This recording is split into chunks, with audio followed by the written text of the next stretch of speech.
Welcome to this deep dive. We're jumping straight into, well, one of the most intense nights in recent NBA history. Game 7 of the finals, Oklahoma City versus Indiana. What a night. Absolutely. A night that had, everything. Triumph, tragedy, the works. Exactly. We're really zeroing in today on that final game, the one where the Oklahoma City Thunder finally clinched their first NBA championship for Oklahoma City itself against a Pacers team that was just incredibly tough.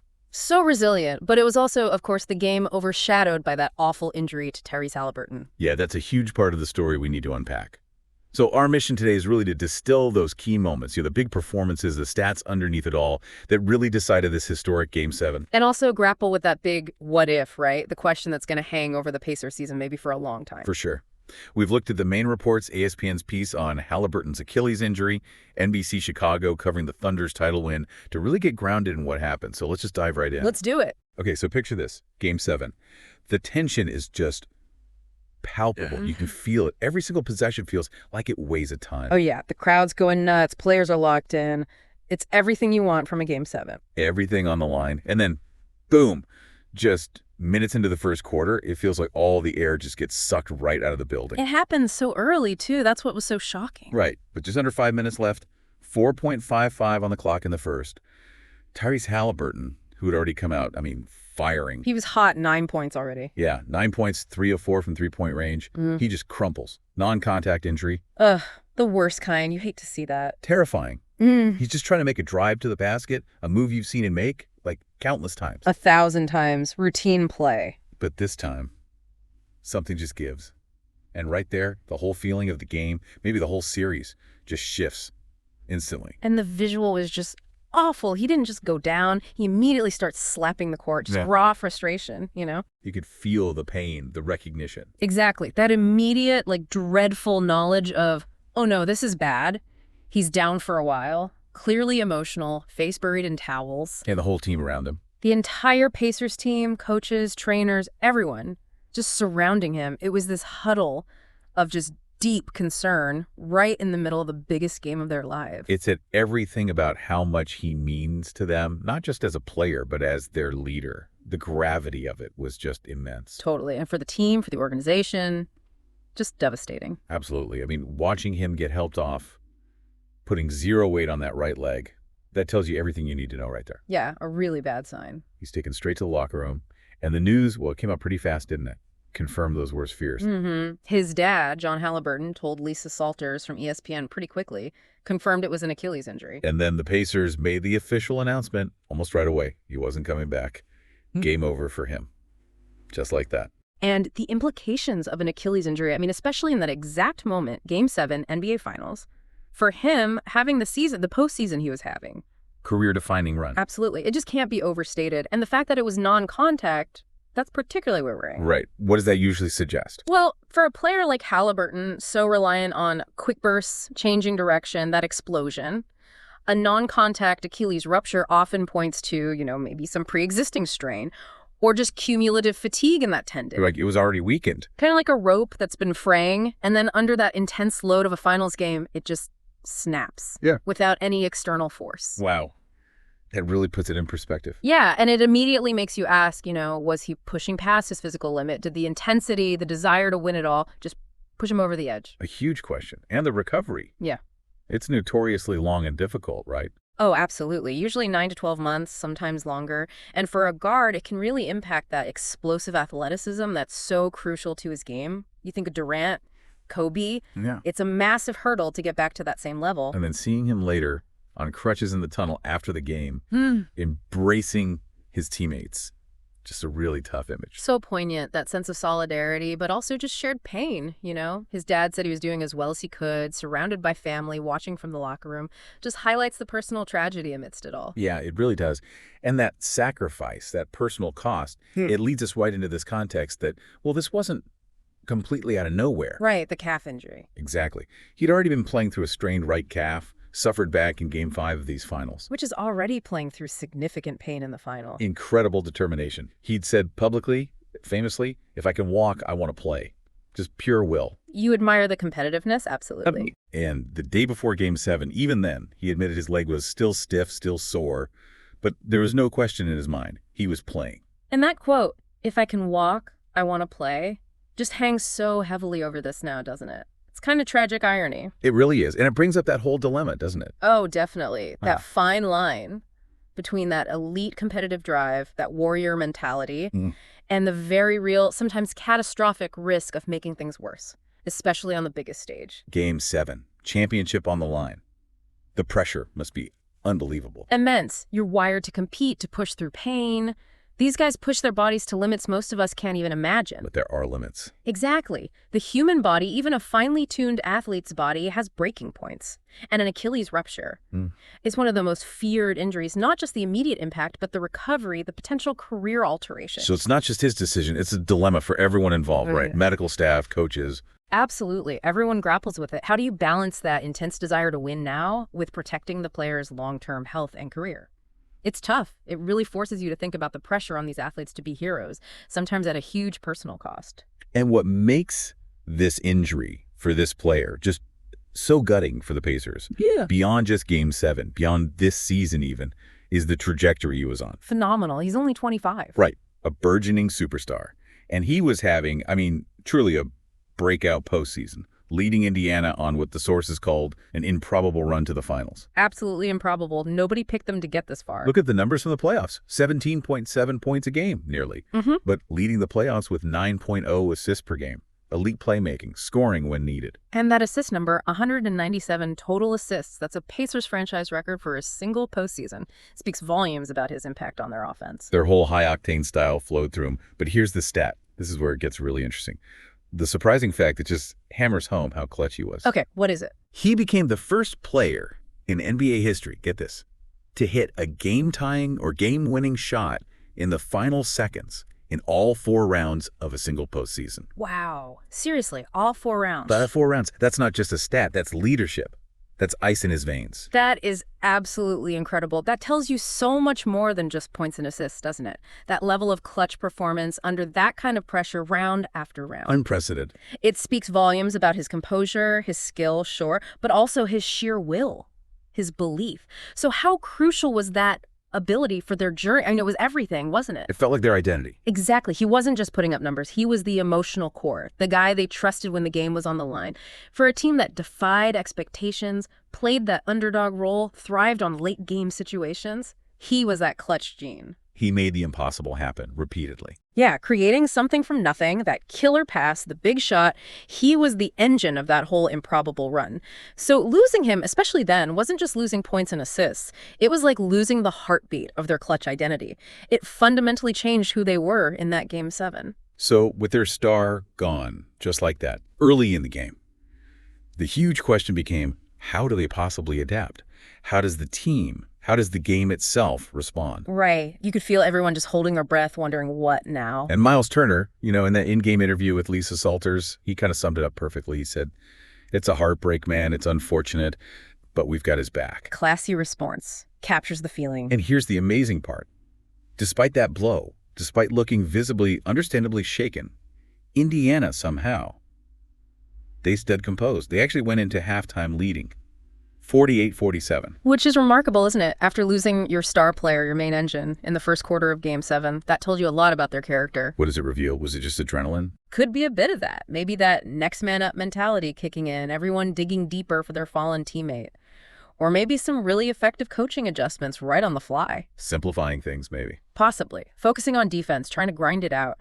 But for them to still be ahead at the half, it really speaks to their internal belief, their depth, their togetherness. It showed they weren't just Haliburton, even if he was the catalyst. A surprising show of strength, definitely. But it didn't last, did it? No, unfortunately for them, those good vibes were pretty fleeting. That third quarter, that's where the Thunder really took over. Yeah, they came out of the locker room looking like a different team. Much more determination, the source said. Less nervy hands. You could see it. They just flipped a switch. The intensity ramped up. Defensively, especially. They tightened everything up, took control, and bang, opened up a 9-point lead. And it felt like more, didn't it, given the context? Absolutely. That felt like the moment the game really started to slip away from Indiana, the championship quarter, turning decisively OKC's way. And the Thunder just seemed relentless after halftime. Yeah, they likely made some key adjustments. Probably recognized they could pressure Indiana's other ball handlers more without Haliburton there to relieve that pressure, force tougher shots, create turnovers. Which they did. Mm. But even in that tough quarter for Indiana, there was that little spark from T.J. McConnell, right? Mm-hmm. Haliburton's backup, he really tried to drag them back into it. For a stretch there, he just single-handedly, as the source put it, took over, scored their last 12 points during one key run. He brings that chaos, that energy. He does. He's relentless. But, and this is where a critical coaching question comes up, McConnell's run didn't last long enough to really swing things back. And the source specifically mentions Pascal Siakam was questionably on the bench while McConnell was hot. Oh, interesting. In the Game 7 with someone carrying the offense like that. Exactly. It makes you wonder, do you ride the hot hand, especially when you desperately need offense? Or do you stick rigidly to your planned rotation, even if it means taking your other star scorer off the floor at a crucial moment? That's a tough call for a coach in the heat of the moment. It really is. But pulling Siakam then, even for a short breather, might have just killed any momentum McConnell was building. It's one of those decisions that gets scrutinized heavily after a loss, especially in a do-or-die game. Yeah, tough spot. And regardless of that specific moment, the trend was clear. OKC just kept pushing. They got the lead to double digits, were up by 13 going into the fourth. And then they just blew it open early in the fourth, didn't they? Lead ballooned up to, 22 points? It's as much as 22. Yeah. At that point, it just felt insurmountable. The Pacers, they'd built this reputation all postseason, this miraculous run of stunning comeback victories. They always seemed to have one more run in them. They did. They were the comeback kings. But not this time. They just didn't have one last complete turnaround left in the tank. They trimmed the lead a bit late, but the magic, that incredible run, it finally ran out. It's just a brutal reminder that even the most resilient teams have their limits, especially after losing their main guy so early. The emotional and physical toll just becomes too much. So let's dig into some of those key performances then in this deciding game. Starting with the winners, OKC, Shai Gilgeous-Alexander, SGA, led them with 29 points. Finals MVP performance. And what's so fascinating about SGA's game, especially in this one, is he actually struggled shooting the ball, only 8 of 27 from the field. That's not efficient. Not at all. Yeah. But it didn't seem to matter in the end. Exactly, because his composure, his ability to impact the game anyway, just shone through. He lived at the free throw line, went 11 of 12 from the stripe. That's huge. Finding ways to score, drawing contact, controlling the pace, even when the jumper isn't falling. It's the mark of a true superstar, right? That relentless pressure he puts on the defense, and capping off a season where he won league MVP with finals MVP. I mean, just an incredible accomplishment. Absolutely dominant season for him. And the supporting cast really showed up too. Jalen Williams, J-Dub. Yeah, 20 points for him. Also not super efficient, 7 of 20 shooting, but he made timely buckets. And you remember he had that massive 40-point game earlier in the series, so you know he's capable. He's a threat. And Chet Holmgren, he had a really smoother performance, as the source put it. Very efficient. 6 of 8 shooting for 18 points, plus 8 rebounds and 5 blocks. That defensive presence was massive. 5 blocks in a Game 7 is huge. And then the bench, too. Alex Caruso, Cason Wallace. Both chipped in 10 points each. That depth for OKC was a real factor all series, and it showed up again here. Vital energy, vital scoring. So it really wasn't just the SGA show. Not at all. I mean, SGA's ability to impact the game, even without shooting well, especially getting to the line, is crucial. But you need that supporting cast in a finals clincher. Right. Williams providing that secondary scoring punch, Holmgren with that super efficient two-way game, anchoring the defense, and then Caruso bringing his defensive tenacity, Wallace with his energy. It showed they're a complete team, built on complementary pieces. That collective effort was absolutely key to closing it out. Okay, now shifting to the Pacers. Post-Haliburton, the offensive load clearly changed. Who stepped up for them? Well, Benedict Mathurin had a really strong game off the bench. Led them with 24 points and grabbed 13 rebounds too. Showed that scoring punch he has. Impressive numbers in that situation. And McConnell. McConnell had 16 points, kept playing that vital energy role, trying to push the pace. But beyond those two, the starters really struggled to get going consistently. Yeah, you saw that. Pascal Siakam finished with 16 points, but only 5 of 13 shooting. Took him 37 minutes, which again makes you think about that benching moment. Right, it compounds things. And Andrew Nembhard was the only other starter in double figures, 15 points, but also not efficient, 4 of 10 shooting. So a clear shift to the bench for scoring. Yeah. And the remaining starters couldn't quite pick up the slack against that OKC defense. Exactly. It highlights just how much they relied on Haliburton, not just for his scoring, but for his creation. He makes the game easier for everyone else. Without him, the offense became much more predictable, more reliant on tough individual shots instead of that fluid ball movement that defined their season. Made it easier to defend. Absolutely. And that lack of easy creation likely contributed to well, the biggest statistical difference in the game. Let's get into those numbers then. Beyond the individual lines, what really told the story? You mentioned turnovers. Yeah, let's really unpack this because honestly, this feels like the key difference. It really boiled down to turnovers. OKC was incredibly careful with the ball. Just 8 turnovers. All game. Only 8 in a Game 7? That's insane discipline. Championship-level ball security. And they only gave up 10 points off those few turnovers. Okay, so compare that to Indiana. And here's where the whopping tilt, as the source called it, really hits you. Indiana turned the ball over 23 times. 23. Wow. And OKC converted those turnovers into 32 points. 32 points off turnovers compared to 10. That's a 22-point difference right there. Exactly. Think about that margin. In a Game 7 where every possession feels magnified, that is just enormous. It's often the difference between winning and losing right there. So it's not just losing the chance to score yourself. No, it's worse. It's gifting the other team easy baskets. Those live ball turnovers often lead to fast breaks, layups, open threes for the Thunder, fueling their offense directly. So possession counts. Yeah. Immensely. It's everything in a high-stakes game. Those 22 extra points OKC got off turnovers, that's pretty much the final margin of the game. It just perfectly highlights how defense turning into easy offense can completely swing a game. That's a stark difference. What about shooting, particularly from three-point range? That felt like another interesting area. Yeah, it was kind of counterintuitive in a way. The Thunder won, but they didn't shoot the three well at all. 11 of 40. That's only 27.5%. Pretty cold shooting for the winners. And Indiana. Indiana actually shot it better. 11 of 28 from deep, which is a solid 39.3% clip. Okay, so they made the same number of threes, but on 12 fewer attempts. Much more efficient. Exactly. And this raises that important strategic question we touched on earlier. Should Indiana have just let it fly more, given they were shooting it well and desperately needed points to catch up? Right. Trailing like they were, maybe volume was needed, even if efficiency dipped slightly. It's that classic dilemma. Efficiency versus volume. OKC took way more threes, even though they weren't making them at a high rate. Indiana was efficient, but maybe too selective. Especially needing to erase a big deficit. Yeah, maybe leaning into that three-point variance, trying to get hot from deep was their best path back into the game. The numbers suggest they were more effective when they shot threes. Was it a missed opportunity? Or perhaps without Haliburton creating those open looks, they just couldn't generate enough good three-point attempts. That's also very possible. His gravity, his passing, it creates those opportunities. Without him, maybe they just couldn't get the same quality or quantity of looks. It's another one of those tactical what-ifs. Definitely something to ponder. Okay, so let's shift focus completely now. From the heartbreak on one side, let's talk about the pure elation on the other.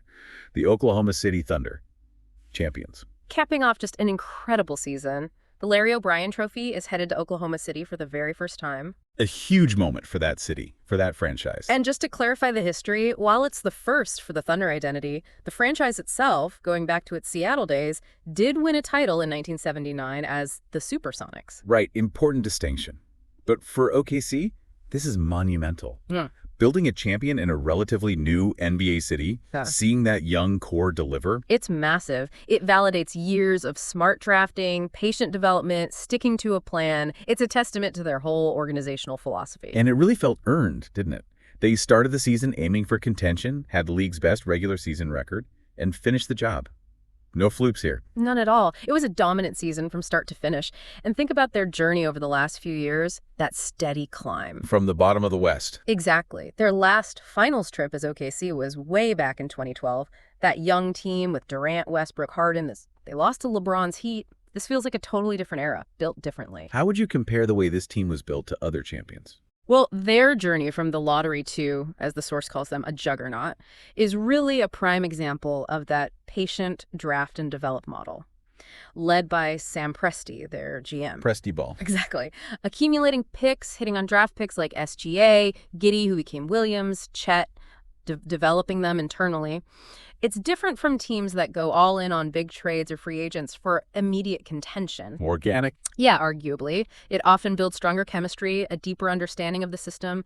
It's a model a lot of smaller markets look to. It shows you can build sustainable success from within, which is maybe different from that ultra-talented but perhaps less systemically built 2012 team. And the coach guiding this team, Mark Daigneault, only 40 years old. gets his first title too. Yeah, incredible achievement for him. It really marks the peak of this steady 5-year climb for him personally. He started with the team when they were rebuilding at the bottom of the West. And goes them all the way to the top. Yeah. What does that say about the organization? It speaks volumes about stability and shared vision, doesn't it? So many teams panic and fire coaches during rebuilds.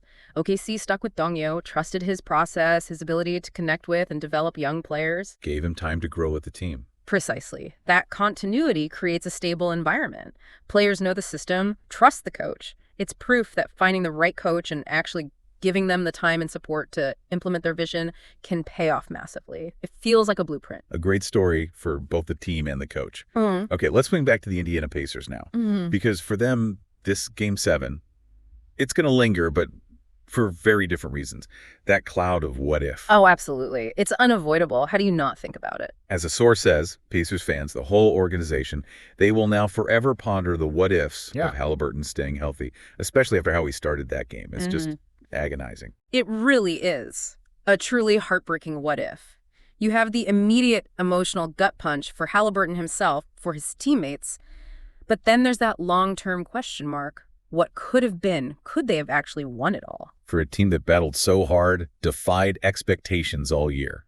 Captivated everyone with their run. To have it potentially decided by one unlucky non-contact injury, it's just incredibly cruel. It leaves that feeling of unfinished business. Does it diminish what they accomplished, though? You know, for the fans, probably not entirely, but it definitely adds this layer of sadness and speculation. It just underscores how fragile these championship dreams can be. One moment can change everything. But we have to remember, despite that crushing ending, what an incredible season it was for them, that improbable run to the finals. Absolutely. Cannot be overstated. Characterized by that miraculous run of stunning comeback victories.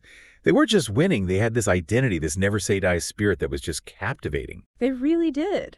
And that journey, that shouldn't be overlooked at all, even without the trophy. How much of a success was this season for Indiana, given where they started, given the deep run? How do you see it? I mean, it has to be seen as a massive success, right? They proved they belong. They proved their style can win in the playoffs. They established Haliburton as a top-tier superstar, and other guys stepped up. They built a real foundation. Suggests they could be back. Exactly. If they keep the core, if Haliburton comes back healthy, they should be contenders for years. The excitement they generated, the identity they forged, fast-paced, fun to watch, that all counts for a lot. They proved their model works. And just for historical context, this was only Indiana's second trip to the finals ever as the Pacers. That's right. The only other time was way back in 2000. They lost to the Lakers, the Shaq and Kobe Lakers. Different era. That Pacers team had Reggie Miller, Jalen Rose, Chris Mullin, Mark Jackson, some big names. It's interesting to compare those two finals teams, isn't it? The 2000 team felt like a veteran group, built around Reggie, making that final push, a seasoned contender. Right, they were expected to be good. Whereas this team, much younger, built around Haliburton as the ascending star, leading a group that kind of broke out ahead of schedule. The narrative was different, the surprising high-energy underdog. Two different paths to the finals. Totally. Both brought huge excitement to Indiana, but they got there differently. Shows there's more than one way to build a contender. So, wrapping this all up, what a Game 7. Just a night packed with such contrasting emotions. Pure joy and achievement for the Thunder. And just profound disappointment in those endless what-ifs for the Pacers. We've tried to unpack it all. Haliburton's pivotal injury, the stats that really told the tale, the culmination of these two really compelling but very different seasons. Yeah, a lot to process. And here's where it gets really interesting, maybe something for you, the listener, to chew on. Think about those dual narratives playing out simultaneously in that one game. Right, the championship coronation versus the tragic injury. Exactly. OKC's dominant finish to a perfectly executed plan versus Indiana's electrifying run being stopped short by something completely out of their control. It makes you ask, how much does one single moment of injury truly define a team's entire season or even an era, especially when it happens right next to another team reaching the absolute peak? How much can one player's health swing the biggest prize in sports? It's a fundamental question. It really is. And building on that, maybe this raises another important question for you to mull over. In this era of sports science, analytics, load management, what lessons do we take from Haliburton playing through that initial calf injury and then suffering the Achilles rupture? What does it tell us? Well, does it just highlight the inherent risks? That even with all the planning, elite sport is unpredictable and injuries happen? Or does it point to maybe a deeper strategic problem, a dilemma for teams, for players? pushing for greatness versus maybe needing even more caution, a more conservative approach to player health, even when a championship is on the line. That's a heavy one. Yeah. Balancing ambition and well-being at the absolute highest level. It's a constant evolution, isn't it? With sports medicine, with the pressures involved. Definitely something worth thinking about as we watch these incredible athletes compete. Absolutely. Well, thank you for joining us for this deep dive into a truly unforgettable NBA Finals Game 7. Until next time, keep digging for those nuggets of insight.